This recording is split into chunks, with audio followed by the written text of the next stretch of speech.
I have to say that because, number one, it's the truth. But I appreciate the committee that picked me or chose me for this award. I'm so humble to the mayor and the mayor's office. But it's truly an honor to receive such an award from the City of Flint. This is where I grew up my whole life. I'm born and raised on the north end of Flint, and I never dreamed of becoming a police officer as a young man, or as a child. It's funny how I got into this, but I started off as a musician in the city of Flint back in the early 70s. And I played music around Flint for many years. I had a good time doing it and made good money doing it, but there was a time when all of a sudden that started to go away. I met this police officer who kept talking to me about becoming a police officer. And when he first said it, I looked at him like he was nuts. I'm like, that's not what I want to do. I want to be a rock star. Well, that didn't happen. The Lord didn't see that for me. He didn't take me down that path. And I have to give thanks to the Lord, His grace and His mercy, because without Him I would not be here. My parents, who taught me to do the right thing, told me to keep my nose clean. I remember my dad told me, he says, look here, boy, if I have to come down to that county jail and get you out, that's going to be the longest ride of your life on the way home. And I never wanted to disappoint my mother and father, especially my dad. My dad was stern, and I feared him, but I respected and I loved him. He was my hero.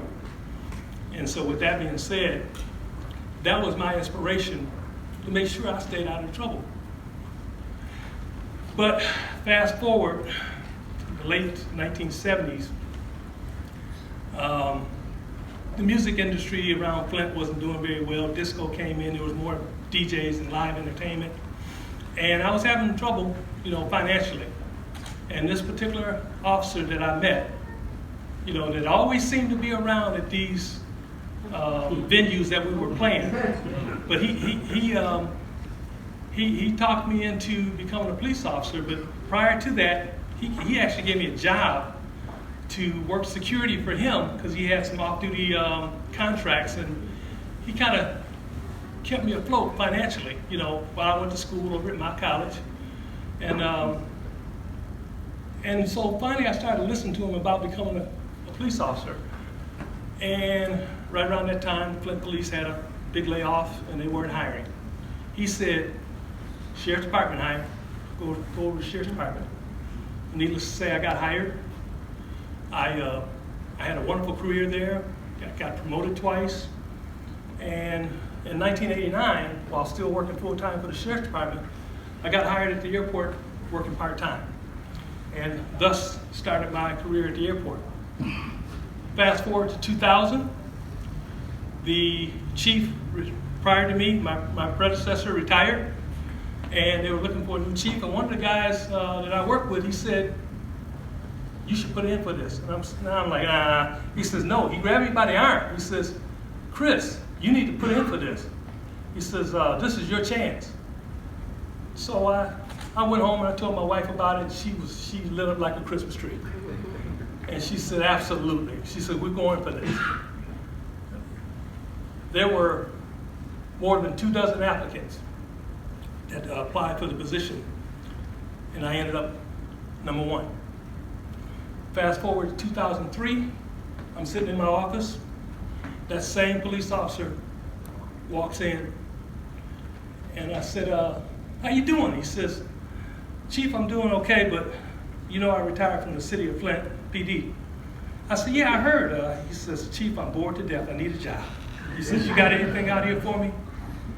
I leaned forward in my desk, and I said, absolutely. That was my chance to pay it forward. Right. He worked for me 10 years. Oh. Yep. He worked for me 10 years. And sadly to say, in 2013, he passed away. But when I talk about law enforcement, I have to talk about him. That officer's name was Lester Crosland. He was known in the city of Flint, especially with the high school kids. He was a legend. You know, if you were doing wrong at the high school, he let you know about it.